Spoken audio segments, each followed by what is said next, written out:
No se asusten que no van a estudiar botánica hoy. Pero va a ser como un repasito de la secundaria, porque vamos a hablar un poco de lo básico de los órganos de las plantas y la función que cumplen, para después ya poder hablar de otros temas teniendo más fresca una base. Lo primero que vamos a hablar no es eso que está en el frente, sino que vamos a empezar hablando de la raíz. Vamos a ir subiendo por una planta desde la base hacia arriba. Y las raíces de una planta tienen como función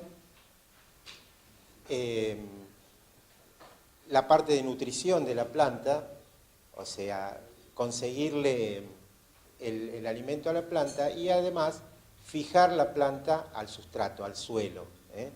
Entonces, esas dos funciones las cumplen de distinta manera. En lo que tiene que ver con la nutrición de la planta, recordarán, la planta absorbe a través de las raíces nutrientes en forma de sales minerales disueltas en agua. Por eso necesita el agua para el proceso. Las sales minerales están disueltas en agua en el suelo, y eso es lo que absorbe la planta a través de las raíces. Y la otra función que cumple de fijación de la planta es fijar la planta al sustrato, permitiendo que crezca bien y que no tenga problemas en cuanto a su desarrollo, en cuanto a su crecimiento, de caer, por alguna razón que puede ser, por ejemplo, un viento fuerte o algo por el estilo. Entonces, esas son las dos funciones fundamentales que cumple la raíz. En cuanto a las características de las raíces, lo habitual es que se nombren dos tipos distintos de raíces. Los dos tipos de raíces son las raíces pivotantes. Pivotante quiere decir que la raíz, hay una raíz única, principal, que profundiza en el suelo, y después puede haber algunas raíces secundarias, pero la mayor parte del sustento y del sostén de la planta está dado por esa raíz principal. Muchas especies tienen ese tipo de raíz. En cambio otras, entre las cuales se encuentran las gramíneas, por ejemplo, que son un grupo de plantas que se están usando mucho en el diseño de parques y jardines, tienen otro tipo de raíz, que es una raíz que se llama encabellera o fibrosa, donde no hay una raíz principal, sino que hay un conjunto de raíces, todas más o menos del mismo tamaño. Acá tenemos un ejemplo, esto es una gramínea, y hay un montón de raíces, todas con tamaño parecido, alguna puede ser un poco más larga, pero no se destaca una raíz en particular como en el otro caso. La diferencia que tienen los dos tipos de raíces es que una planta que tiene una raíz pivotante va a buscar humedad y nutrientes a mayor profundidad que una planta que tiene este tipo de raíz. Por lo tanto, determinadas plantas y que se adaptan a determinados climas tienen un tipo de raíz u otro. En cuanto a las características de la raíz, del tipo de desarrollo que puede tener, también depende de las condiciones del suelo. O sea, no solo depende de la planta en sí, sino también depende de las condiciones del suelo, la capacidad de penetrar en el suelo y obtener más nutrientes o fijarse mucho mejor.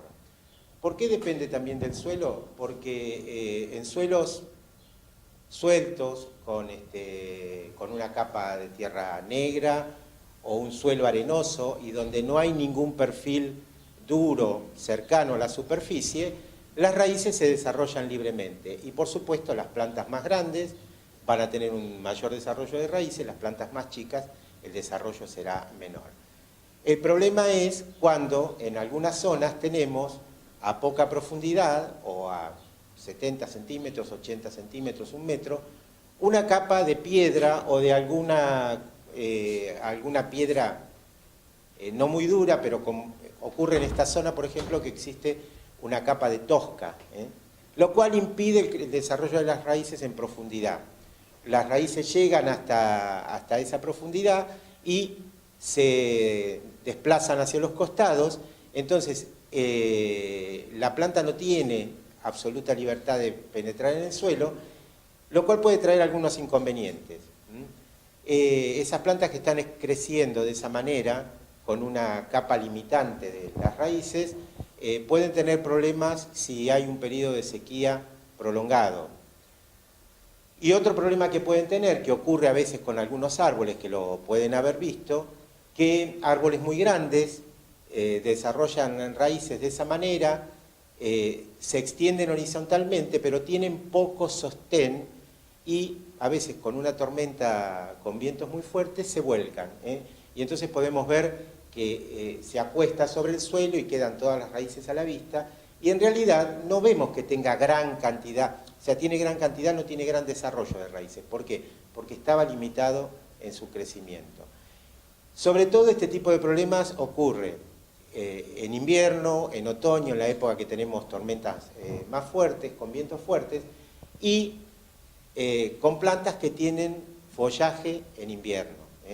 La planta que tiene hoja caduca, después lo vamos a ver bien en particular, actúan siendo permeables a un viento fuerte, pero las plantas que no tienen hoja caduca, que tienen hoja permanente durante todo el año, actúan como una pantalla que se interpone con el viento, ante el viento, entonces eso es lo que puede provocar la caída. Por eso acá en la zona es muy común ver que sucede eso con eucaliptos o sucede con coníferas, con pinos, sobre todo en la zona cercana a la costa. O sea... Una cosita. Por ahí en el momento en que vamos a diseñar, esto es interesante, lo de las raíces. Muchas veces nos encontramos que tenemos que armar una vivienda y tenemos, porque uno por ahí ahora lo toma muy por arriba, cuando muchas veces tenemos esa especie de canteros que ya vienen preestablecidos. Tomamos un parque o una casa que fue una remodelación y el cantero ya está. No tenemos mucha profundidad, porque eso lo podemos probar y lo podemos ver, entonces tenemos que tratar de buscarle plantas en ese lugar que vayan con que nos gusten, que vayan con el diseño y demás, pero que a su vez no nos vayamos nosotros y que al poco tiempo se mueran porque no puedan arraigarse, no puedan enraizarse en el lugar. Esa es una de los problemas que por ahí uno ahora no lo toma muy en cuenta, pero en el momento de diseñar un parque no solamente es lo que nosotros vemos, sino lo que está abajo, que se adapte al sustrato que nosotros estamos trabajando. Lo podemos hacer hermoso y después tener, no sé, unos 30 centímetros de tierra y haber elegido una planta equivocada y la planta no fue, por más linda que sea Sí. en ese lugar. Otro problema que tenemos relacionado con la construcción es que lo que no se debe hacer, que es enterrar escombros.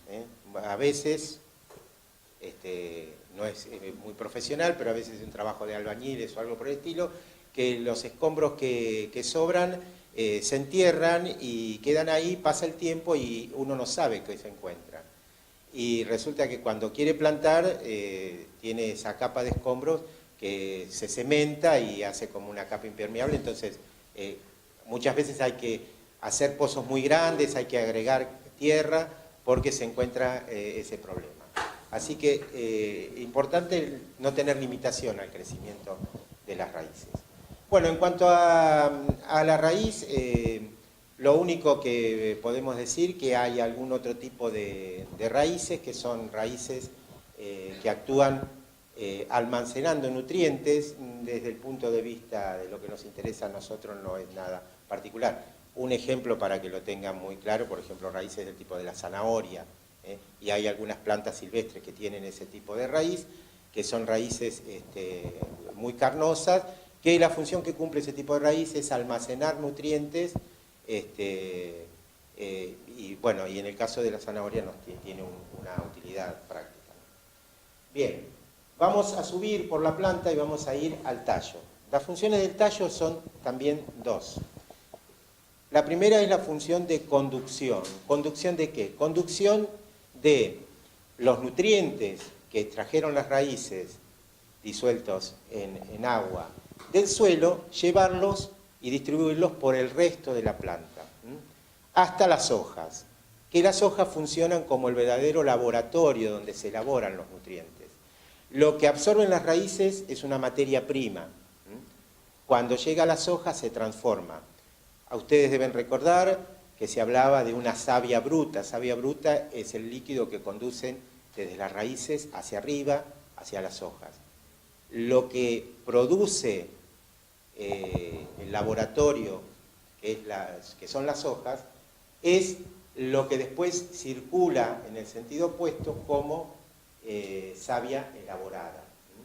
Y es lo que realmente el conjunto de nutrientes, de sustancias complejas, hidratos de carbono, proteínas, hormonas, todo ese tipo de sustancias complejas que son los que van a nutrir a la planta realmente. La función de conducción ascendente es por un tipo de tejido leñoso que se llama también xilema, y el camino opuesto, el de distribución desde las hojas hacia todos los tejidos de la planta para nutrirlos y para que la planta pueda seguir desarrollándose, es otro tejido que se llama líber o floema. Son dos tipos de tejido que intervienen en la conducción de los nutrientes desde las raíces hasta las hojas y al resto de las plantas. En cuanto a la función de sostén, el tallo en una planta es el verdadero sostén de toda la estructura. O sea, está comunicado con las raíces, pero sobre los tallos tenemos las hojas, tenemos las flores, vamos a tener los frutos y vamos a tener las semillas. Quiere decir que el tallo es la estructura de la planta, lo que le da sostén a todo el resto.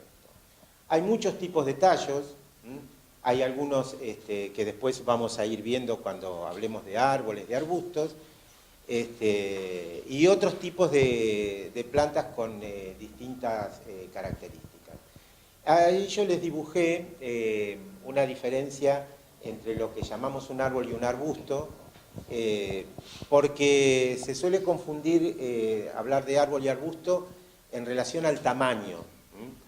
En la próxima clase, no en la próxima, en la siguiente, vamos a ver que tenemos tanto arbustos como árboles divididos en tres magnitudes. La primera magnitud siempre es la mayor, una segunda magnitud que sería la intermedia y una tercera magnitud que son los ejemplares más chicos. ¿Qué sucede? Puede haber un arbusto, sería este caso, que es casual, ¿no?, por una cuestión de espacio, puede haber algún arbusto que tenga tanto tamaño o mayor tamaño que algunos árboles. ¿Por qué? Porque un arbusto de primera magnitud puede llegar a los 5 o 6 metros, y creciendo libremente, con espacio suficiente. Y hay algunos árboles que son de porte bajo, son de tercera magnitud, y son más bajos que ese arbusto que es de primera. Entonces, la diferenciación entre árbol y arbusto no tiene que ver con el tamaño simplemente, sino que tiene que ver con la cantidad de tallos que tiene. Un árbol normalmente tiene un solo tallo.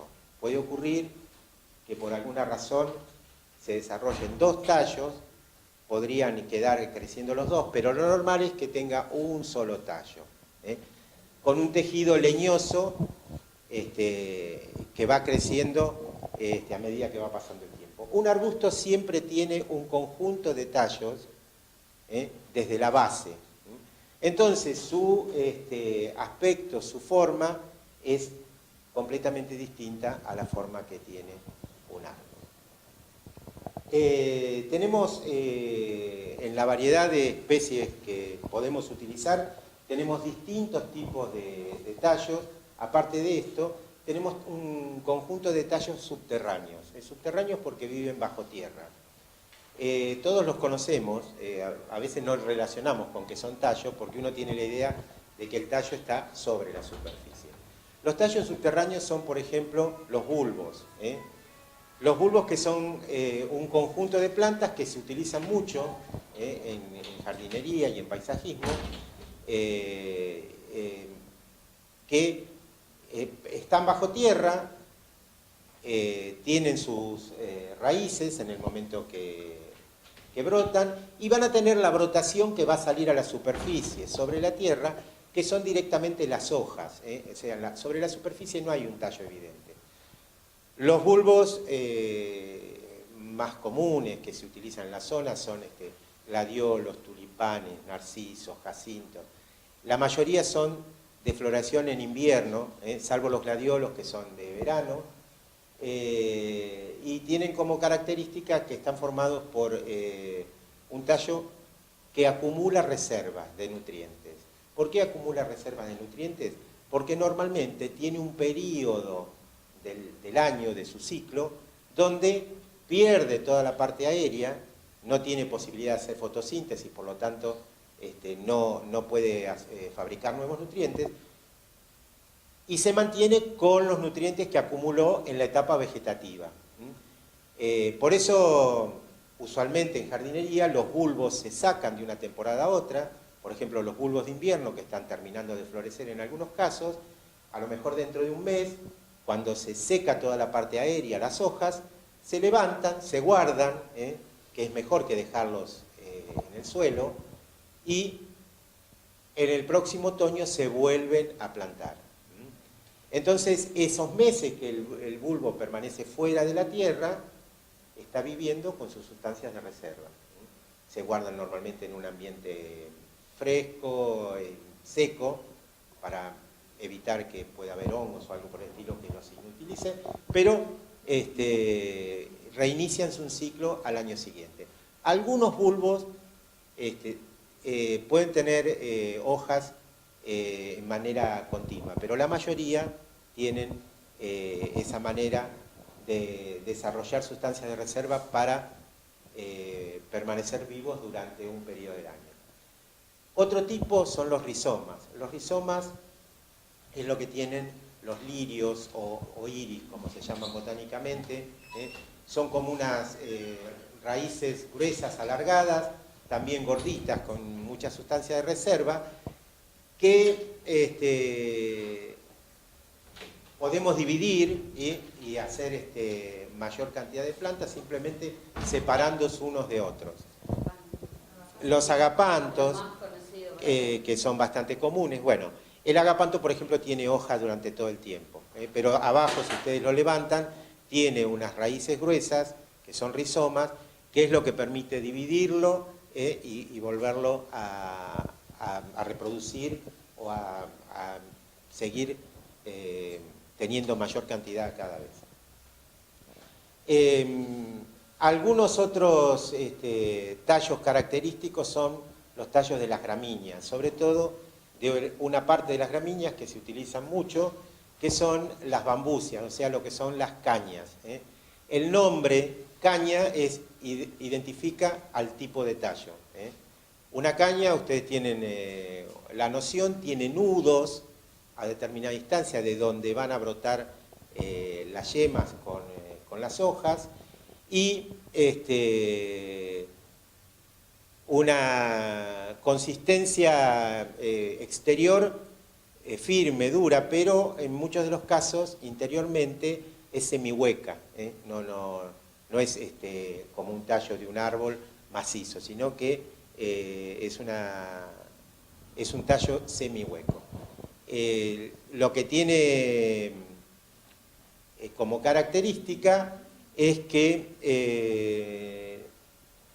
lo tendríamos que hablar en conjunto con las raíces. Lo que tenemos que tener en cuidado en ese caso, que son muy agresivos, tienen raíces muy que se desarrollan mucho y son invasores. Entonces, cuando se trabaja con algún tipo de caña, hay que tener en cuenta ese detalle, porque se usan a veces en maceteros o se usan en sectores como un parque, divisiones de lotes, como un lote, y que después empezamos a ver que se nos viene o se nos invade sobre el parque y decimos, ¿qué está pasando? Son muy invasoras. Se utilizan normalmente en los country, en los lugares donde no nos permiten hacer medianeras de mampostería.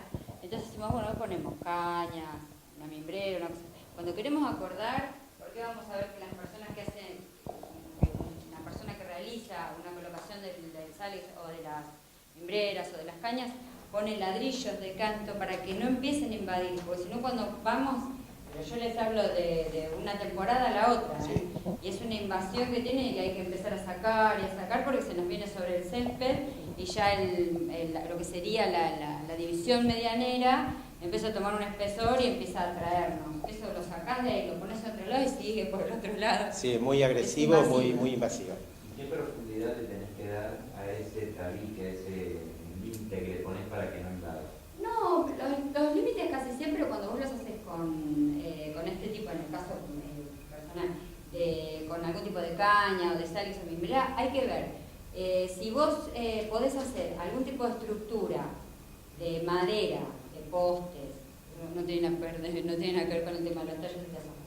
Vos podés hacer algún tipo de estructura con postes y algún alambre. Eso sí, vos llevas los postes hacia abajo, depende del terreno, y después sobre eso, porque la pobre planta tiene que tener algún sostén. Normalmente solemos hacer así, yo le coloco como si fuesen las columnas de mampostería, yo coloco como si fuesen postes de madera, después con el alambre, y después sí pongo, porque si no se me va para el otro lado. Eso te lo permiten en los campings, no hay problema. Y eso también te ayuda para poder agarrarlas. Por el tema del viento y demás, hay las que son más usadas, que son las mimbreras, ¿viste? Las más finitas, son muy débiles cuando agarran altura. Si vos las tenés sobre un alambre es mejor.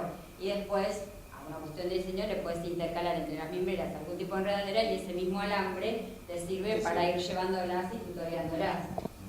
A lo que se refería él es, eso no tiene demasiada necesidad de profundidad. Es más, crecen, yo digo la verdad, las sacás, las pones en una maceta y sigue saliendo, las llevas a un lote y sale muy fácil, no es que tenés que llevarlos muy abajo. Sí tienen que tener algún tipo de soporte atrás, hay gente que también hace un tabique de madera, eso es una cuestión de diseño, que después bueno, lo podemos ver, pero lo que sí hay que tener en cuenta es hacer ese tabique de ladrillos o demás adelante, eso sí, hacia abajo. Que vos ves normalmente un ladrillo puesto adelante y atrás está el sal. Y hacia abajo le ponen 2 o 3 ladrillos de canto, eso es para que no empiece a invadir la raíz. Es una cuestión de que no te empiece a invadir sobre lo que vos haces de césped. Muchas veces tenés una entrada vehicular ahí puesta. De todos modos, cada tanto tiempo hay que ir eliminando una parte, porque sigue avanzando. Sigue avanzando, sí. Si encuentra un lugar donde las condiciones son favorables, mucho más rápido todavía. Así que hay que tenerlo en cuenta. Sobre todo, a veces no utilizarlo en espacios pequeños, como puede ser un patio o algo así, porque entonces después se empieza a levantar baldosas, cerámicas, todo. Así que hay que tenerlo en cuenta. Para usar para tapar lo que son motores de pileta, claro. Accesorios, cuando el cliente te dice ya. Digo que si le pongo 2 macetas con 2 arbustos y espero que crezcan. Y pones mimbreras, ese tipo de instalaciones de servicio que tenés en los jardines, pero después, como dice Alberto, tenés que tener cuidado de empezar a ralear, la persona que hace el mantenimiento, a sacar y a ralear porque eso te invade. Pero que le vas a tapar el lugar del motor y todas esas cosas que ellos no quieren ver, seguro. Porque tienen enraizado bueno, pero crece. Sí, son muy agresivas. ¿El bambú es del tipo de las mimbreras también?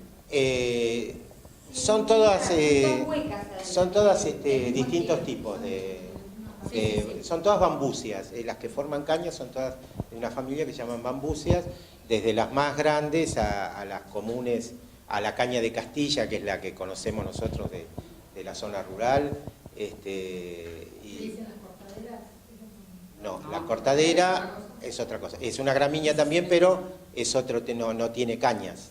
O sea, tiene caña el tallo floral, lo que llamamos comúnmente cola de zorro. Eso tiene una cañita, pero en realidad no tiene caña de desarrollo. Desarrolla las hojas desde Claro, los arroyos los encontrás en los campos, que son sí, las cañas esas.